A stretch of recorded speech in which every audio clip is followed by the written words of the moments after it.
Okay, let's unpack this. Have you ever wondered how the institutions that govern us manage their own money? I mean, who ensures transparency, accountability, hmm and that every cent is well spent? It's a crucial question. Today, we're taking a deep dive into a really fascinating piece of legislation. It lays out exactly how Parliament and provincial legislatures handle their finances. It's called the Financial Management of Parliament and Provincial Legislatures Act of 2009. And what's really interesting here, I think, is that this act isn't just about spreadsheets and budgets. Right. It's actually fundamental to democratic governance. We're going to explore its purpose, its key provisions, the legal context, and its very real implications for how our legislative bodies operate. Yes. We want to give you a clear picture, for the general public, but also provide those vital details for aspiring legal minds. Absolutely. Think of it as the financial rulebook for our lawmakers. Our mission today is to cut through the legal jargon and get to the heart of what this act means for good governance, how it works in practice, and, well, why it matters to you. So let's kick things off with the big why.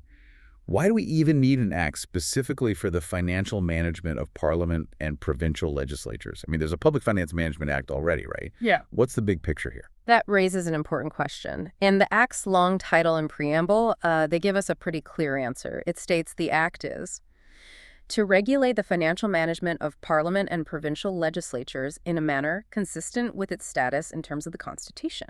Okay. And this is crucial because legislative bodies have a distinct constitutional status. They're not just government departments, they hold the executive to account. Right, that separation of powers idea. Exactly. So Yeah. they need their own robust framework for financial oversight, one that respects their unique position. Here's where it gets really interesting for me. The preamble goes on to say it's in order to promote and maintain a high standard of professional ethics, promote the efficient, economic, and effective use of resources, and ensure the transparent, accountable, and sound management of revenue, expenditure, assets, and liabilities. Huh. It's really about embodying democratic values, isn't it? Indeed. And the objects of this act in Section 2 clarify this even further. Beyond just transparency and sound management, it actually establishes a consultative relationship between Parliament and the National Treasury. Oh, interesting. Yes, based on respect for Parliament's constitutional status and, of course, national fiscal policy. It also explicitly provides for parliamentary oversight of Parliament's budgeting and expenditure through an appropriate oversight mechanism. So Parliament watching itself, in a way. In a structured way, yes, an internal check. And this isn't just for the national parliament. Right. It extends its reach. Correct. Section 3 outlines the application of the Act to provincial legislatures. With necessary changes, what lawyers sometimes call mutatis mutandis, it mirrors the national framework at the provincial level. So basically the same rules apply across the board. Pretty much. When the Act says Parliament, in the provincial context, you'd read provincial legislature, and national treasury becomes provincial treasury, and so on. This ensures a consistent standard of financial governance across all legislative tiers. All right, so we know the why. Now let's talk about the who. Who are the key players making sure these financial rules are actually followed? Okay, the Act defines two central figures. First, there's the executive authority. For Parliament, this is the Speaker of the National Assembly and the chairperson of the National Council of Provinces, acting jointly. Acting together. Yes. They are accountable to Parliament itself for sound financial management. And Schedule 2, the Code of Ethics, it really details their obligations, acting with honesty, diligence, avoiding conflicts of interest. Standard ethical stuff, but crucial at the top. Absolutely. Not using their positions for personal gain, all of that. They set the tone. So they're the top-level guardians. And below them, who handles the day-to-day? Then we have the accounting officer. For Parliament, that's the Secretary to Parliament. And this role is paramount, as detailed in Section 7. Okay. The accounting officer is directly accountable to the executive authority we just mentioned. They must ensure Parliament's resources are used effectively, efficiently, economically, and transparently. That's a lot of adverbs. It is. And it includes keeping proper records, maintaining effective financial management systems, and this is key, preventing unauthorized, irregular, and fruitless and wasteful expenditure. Those terms again. Yes, and they also have to initiate disciplinary or criminal action when needed. They're the main steward, really. Those are some very specific terms. Could you quickly clarify unauthorized, irregular, and fruitless and wasteful expenditure for us? Because these seem central. Certainly.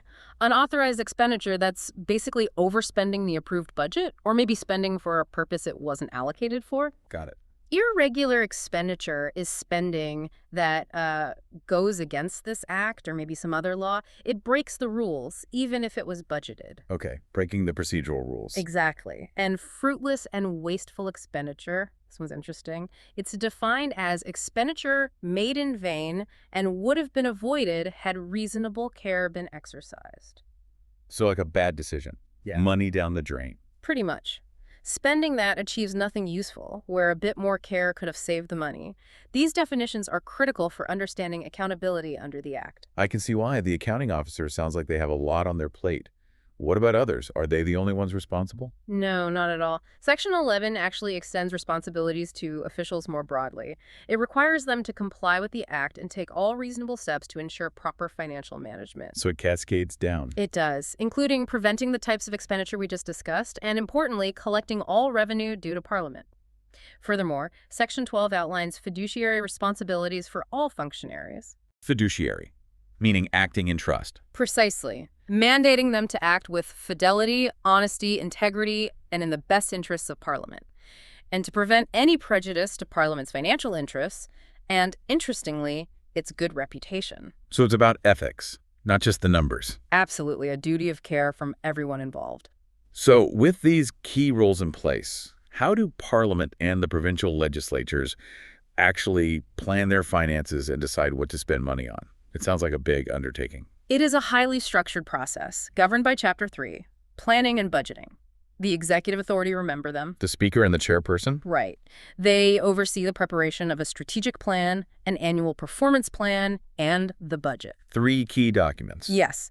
The strategic plan, that's Section 14, it covers 5 years, sets priorities, objectives, outcomes, and multi-year financial projections, the big picture. Okay, the long view. Then the annual performance plan, Section 15, refines this for the upcoming financial year, updates projections, sets specific performance targets, including, interestingly, for donor-funded projects, if there are any. And the budget itself, the detailed money plan. Right. The annual budget, Section 16, it details expected revenues, where the money comes from, national appropriations, maybe donor funds, Parliament's own sources, Okay. and then proposed expenditure per main division. It allocates funds to MPs and political parties, that's always a point of interest, and outlines any transfers to other entities. It's designed for transparency and clear allocation. Very detailed. Now, what happens if Parliament doesn't pass its budget on time, political deadlock or something? Can things just grind to a halt? That's a practical concern, and Section 19 addresses it. Expenditure before Parliament's annual budget is passed, it allows for funds to be withdrawn.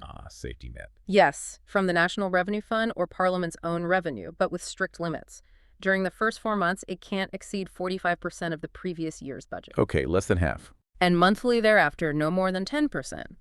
It ensures continuity without, giving a blank check before formal approval. That seems sensible. And what about shifting funds around within the budget? Say, savings in one area, but a shortfall elsewhere.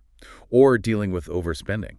Good questions. Section 22 allows for virement between main divisions within the approved budget. Virement. Fancy word. It just means the accounting officer can move savings from one main division, one pot of money, to cover excess expenditure in another, usually up to about 8% of that division's amount. But there are restrictions. Oh, yes. An executive authority approval might be needed. You can't just move money anywhere. As for overspending, Sections 20 and 21 detail consequences for unauthorized expenditure. If Parliament doesn't approve it after the fact. Which you might not. Exactly. Then it must be recovered from the person responsible, which, as you noted, raises that important question about personal accountability. Definitely a deterrent. Okay, beyond budgeting, how does the Act ensure the actual cash, assets, and procurement processes are managed safely and ethically? This feels like a critical area for preventing misuse. Absolutely. Chapters 4, Cash Management and Investment, and Chapter 5, Financial Management, lay down strict rules. Section 25, for instance, dictates that Parliament can only open bank accounts with registered banks. Makes sense. And crucially, accounts abroad are prohibited. No overseas accounts. Full stop. Full stop. And these accounts are also not part of the National Revenue Fund, which highlights Parliament's financial autonomy, but within this regulated framework. So no secret overseas accounts. That seems pretty clear. Any other interesting restrictions like that? Yes, Section 28 imposes restrictions on borrowing, guarantees, and other transactions. Parliament may not borrow money.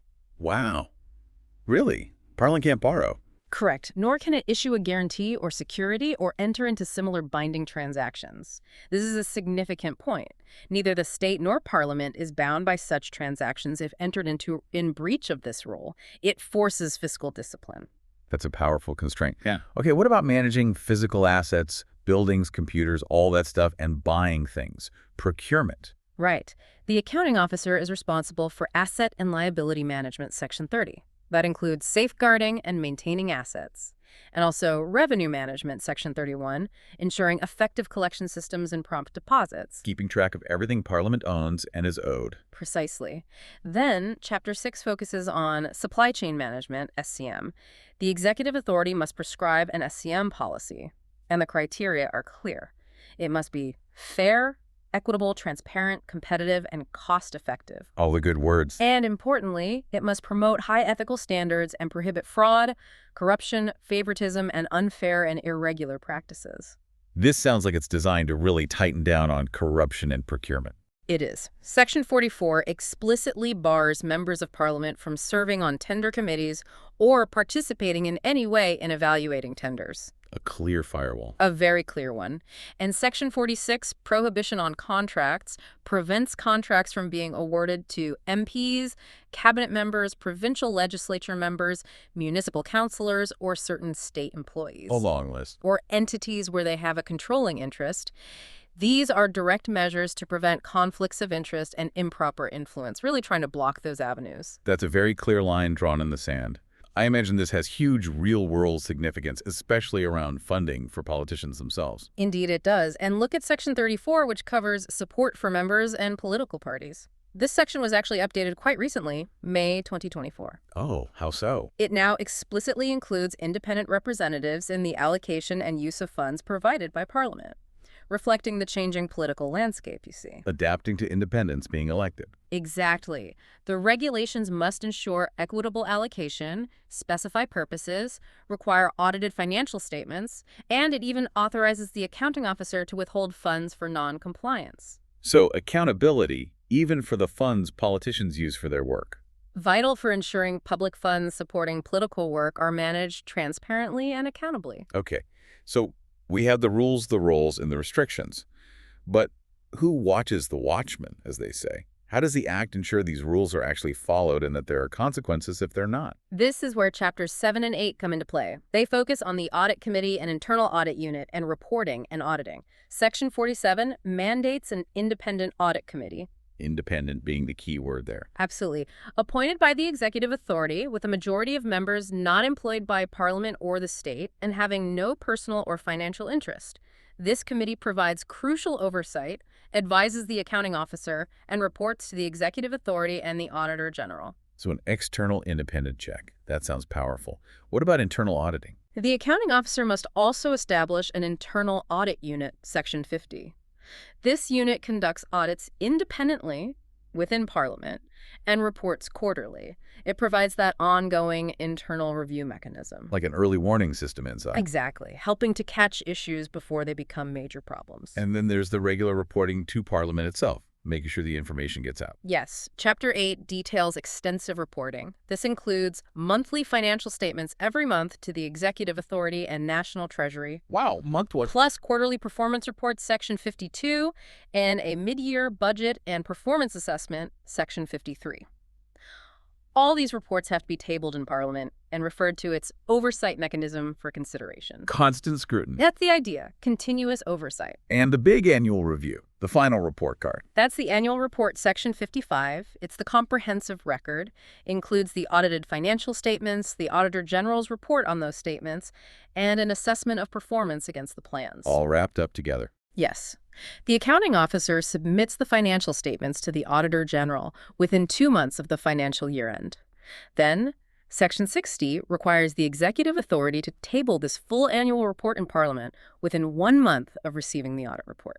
And it must be made public. Ultimate transparency, then. Putting it all out there. That's the goal. But what if someone just doesn't follow these rules? I mean, despite all the checks. Yeah. What are the teeth of this act? What happens? Okay, that's Chapter 10, Financial Misconduct. It distinguishes between disciplinary proceedings and criminal proceedings.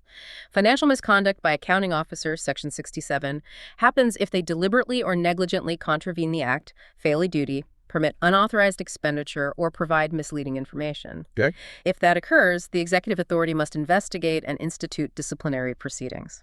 So action is mandatory, not optional. Correct. And for other officials, does it apply down the line too? Section 68 applies similar misconduct rules to other officials.